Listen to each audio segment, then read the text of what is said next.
چطور واقعا زندگیت رو تغییر بدی. این شاید ارزشمندترین ویدئویی باشه که تا حالا ساختم. من هیچ چیزی رو از قلم نمیندازم. این ویدئو ممکنه یک نقطه عطفی باشه که همه چیزت رو تغییر بده. نقطه‌ای که چند سال بعد وقتی که پیشرفت کردی، پیشرفت‌های شگفت انگیزی کردی، بهش نگاه میکنی و میگی اونجا بود که زندگیم رو درست کردم. برای اینکه واقعا این نقطه عطف تو باشه، فقط باید یک کار رو انجام بدی. تمام تمرکزت رو روی این ویدیو بذار. میدونم که بیشتر افرادی که این ویدیو رو میبینن این کار رو نمیکنن، اما ویدیو رو روی تمام صفحه بذار و تمام توجهت رو به این فیلم بده. الان 5 تا مرحله کلیدی وجود داره که باید یاد بگیریم تا واقعا بتونیم تغییرات اساسی رو توی زندگیمون ایجاد کنیم. این 5 مرحله رو از یک جوان معمولی که هر چیزی رو که کمی هم سخت و به تعویق مینداخت به کسی تبدیل کرده که الان کسب و کار خودش رو داره و از صفر شروع کرده و واقعا داره پول در میاره. این 5 مرحله قدرت این رو داره که زندگی هر کسی رو تغییر بده. از یک جوان معمولی که توی اینستا میچرخه و بازی میکنه میتونه به یک دانشجوی موفق، یک کارآفرین یا حتی یک ورزشکار اون رو تبدیل کنه.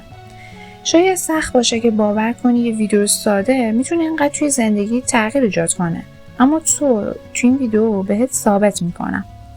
اولین مرحله برای اینکه زندگیمون رو درست کنیم توسعه عادات سازنده است که انجامشون برای ما همون اندازه عادی بشه که هر روز مثل دندونامون رو مسواک میزنیم. چه عادتهایی رو که باید شروع کنیم و چطور این عادتها رو تو خودمون پرورش بدیم.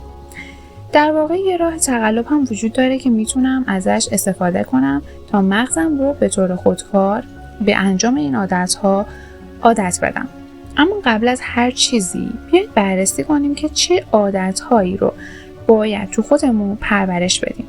عادتها رو میتونیم به 2 دسته تقسیم کنیم. عادتهایی که برای ما لذت فوری دارن و عادتهایی که لذت تأخیری دارن. باورت نمیشه، اما این احتمالاً مهمترین درسیه که میتونیم یاد بگیریم. عادت‌هایی با لذت فوری فعالیت‌هایی هستند که فوراً به ما پاداش میدن، اما به مرور زمان زندگی ما رو کمی بدتر هم میکنن. مثلا گشتن تو شبکه‌های اجتماعی. ممکنه وقتی که داری اسکرول میکنی سرگرم کننده باشه چون ویدیوهای بامزه میبینی، اما در بلند مدت انجام این کار هر روز باعث میشه که تمرکزت کمتر بشه و تمرکزت روی کارهایی که واقعا مهم و سخت هستن خیلی کم میشه. که یه ویدیوی کامل در مورد این موضوع ساختم که میتونی همین الان بری و ببینیش. از طرف دیگه عادت‌هایی که با لذت‌های تأخیری هستن فعالیت‌هایی هستن که شاید انجامشون توی اون لحظه برات کمی سخت باشه، اما توی بلند مدت زندگیت رو بهتر میکنه. مثل خوندن یک کتاب. ممکنه اولش خوندن این کتاب سخت باشه، به خصوص در مقایسه با مثلا تماشای نتفلیکس، اما در بلند مدت باعث میشه که دانشت بیشتر بشه و توی آینده تصمیمات هوشمندتری بگیری. راز اینجاست که روزهامون رو با عادتهای بلند مدت تأخیری بیشتری پر کنیم و زمان کمتری رو صرف اون عادتهایی با لذتهایی که فوری هستن کنیم. من حسابی به این فکر کردم که 3 تا عادت با لذت تأخیری که بیشترین سود رو دارن کدوم ها هستن و به این نتیجه رسیدم: ورزش، مدیتیشن و کار مفید. 3 تا از مهمترین عادتهایی هستن که میتونیم روشون تمرکز کنیم. حالا همونطور که قول دادم راز تقلبی رو باهاتون میخوام به اشتراک بذارم که چطور میتونیم این 3 تا عادت رو به همون اندازه طبیعی کنیم که هر روز دندونمون رو مسواک میزنیم. راز تقلب اینه: اول اینکه این عادت‌ها رو هر روز باید انجام بدیم. دوم، اونها رو آسون کنیم. مثلا هر روز صبح 3 دقیقه مدیتیشن کن، 30 تا شنا برو و حداقل 15 دقیقه روی پروژه تمرکز کن. این ترفند اینه که فقط 21 روز طول میکشه تا مغزمون به این رفتارها عادت کنه. اما نکته اینجاست که مدت زمانی که صرف این عادتها میکنیم واقعا مهم نیست. پس راز اینه که این 3 تا عادت رو در ابتدا تا حد ممکن ساده کنیم تا بتونیم به مدت 21 روز اونها رو بهشون پایبند بمونیم و بهشون ادامه بدیم و این عادتها برامون راحت تر میشه. از الان یک زمان رو مشخص کن. 3 دقیقه مدیتیشن کن، 30 تا شنای صبحگاهی برو و 15 دقیقه کار کن روی پروژه یا درسایی که تعیین میکنی. هر چیزی که میخوای روش تمرکز کنی. بعد وقتی که این کارها رو براتون راحت تر شد، میتونید به تدریج زمانشون رو افزایش بدید. شاید اولش توصیه این 3 تا عادت بی اهمیت به نظر برسه، اما به من اعتماد کن، این کارها همه چیز رو برای من تغییر داده. عامل دوم که تغییر بزرگی رو توی زندگی ما ایجاد میکنه، تاثیرات اطرافیانه. این ما رو به مرحله دوم میرسونه که تاثیرات مثبت و کسب دانشه. ما میانگین 5 نفری هستیم که بیشترین وقت رو با اونها میگذرونیم. توی دنیای مدرن، چون ما زمان زیادی رو صرف تماشای یوتیوب و دنبال کردن دیگران میکنیم، نسخه بروزرسانی شده این جمله هستیم. ما میانگین 5 نفری هستیم که بیشترین محتوا رو از اونها مصرف میکنیم. همونطور که دوستان و خانواده‌مون ذهنیت و افکارمون رو درباره اینکه چه چیزی ممکنه و چه چیزی نیست شکل میدن، محتوایی که مصرف میکنیم هم همین کار رو انجام میده. پس شروع کنید به صرف محتوایی از افرادی که شکل مثبتی رو روی شما میذارن، تاثیر مثبتی رو روی شما میذارن. مثلا شروع کنید به خوندن کتاب‌ها و تماشای ویدیوهای یوتیوب از افرادی که میان داستان‌هاشون رو مثلا درباره اینکه چجوری بهبود پیدا کردن به اشتراک میذارن، چون این باعث میشه که ما هم باور کنیم کاری که میخوایم انجام بدیم رو.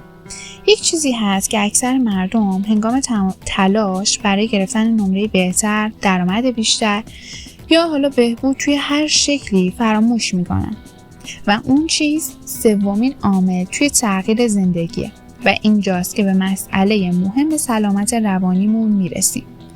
بله، میدونم که شاید فکر کنی این موضوع خسته کننده است، بی اهمیته، ولی دقیقاً به خاطر همین طرز فکره که اکثر مردم نمیتونن پیشرفت کنن و اونا این بخش حیاتی رو نادیده میگیرن.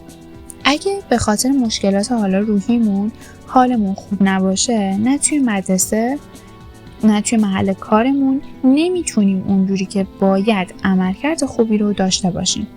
توضیح سادهش اینه که وقتی خوشحال تر باشیم بهتر هم عمل میکنیم. حالا چطور میتونیم خوشحال تر بشیم؟ یه تمرین خیلی ساده هست که میتونیم هر روز صبح انجامش بدیم و فقط هم 2 دقیقه وقت میبره، ولی ثابت شده که این تمرین میتونه ما رو آدم شادتری بکنه. این کار نوشتن سپاسگزاری هامونه.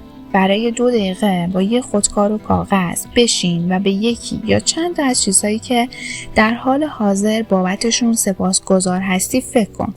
مثلا من امروز صبح نوشتم که من بابت سلامتی که دارم و میتونم هر روز تو ورزش کنم سپاسگزارم.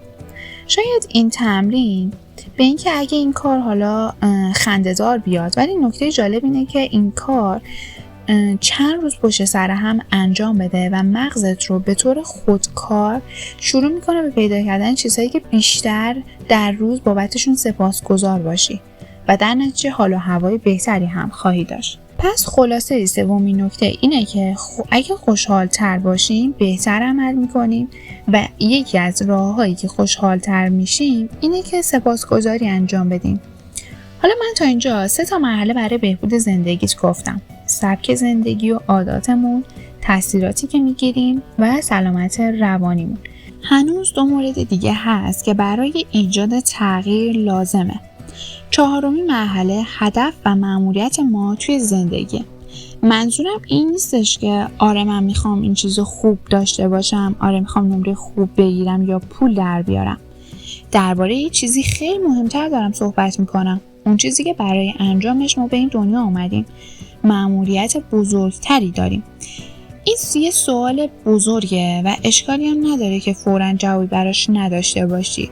یه زمانی رو بذار و به این سوال فکر کن. دفعه بعد که کاری خاصی انجام بدی 10 دقیقه وقت بذار و ایده هات رو بنویس و یادت باشه هر چقدر که بزرگ فکر کنی و اگه مطمئن باشی که به اون رویاهات میرسی و وقتی که به اون رویاهات رسیدی برمیگردی و به خودت میگی ببین من چقدر بزرگ فکر میکردم. و حالا رسیدیم به آخرین و مهمترین مرحله، اون هم اقدام کردنه.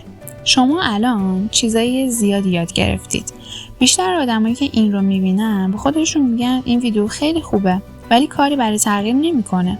اگه میخوای این ویدیو واقعا چیز رو توی زندگی تغییر بده، باید رفتار خودت رو تغییر بدی و یعنی این ویدیو به عنوان یک انگیزه باقی میمونه. همه مراحل عملی که توی این ویدیو گفتیم رو خلاصه میکنم تا شروع کردنش برات راحت تر باشه. اول، هر روز صبح 3 دقیقه مدیتیشن کن. 30 تا شنا برو و 15 دقیقه روی پروژه‌ای که میخوای کار کنی وقت بذار. شروع کن به مصرف محتوایی که تو رو به شکل مثبتی تحت تاثیر قرار میده و هر روز صبح 2 دقیقه وقت بذار و یکی یا چند تا چیزی که بابتش سپاسگزاری رو بنویس. اگه این تمرین‌های کوچیک رو به روتین زندگیت و به روتین روزانت اضافه کنی، توی 21 روز همه اینها برات مثل مسواک زدن عادی میشه. حالا تصمیم با شماست که این ویدیو میتونه زندگیت رو تغییر بده یا نه. اگه این عادات رو عملی نکنی و بگی که حالا مثلا از هفته بعد شروع میکنم، از فردا شروع میکنم، هیچ چیزی تغییر نمیکنه و زندگی دقیقاً همونطوری میمونه که قبلا بوده. ولی اگه واقعاً اقدام کنید، حتی اگه کمی هم ناخوشایند باشه، شاید کمی هیجان انگیز به نظر برسه و زندگیت رو تغییر بده. تصمیم با خودته. این تمام حرفایی بود که میخواستم تو این ویدیو بزنم. یادت نره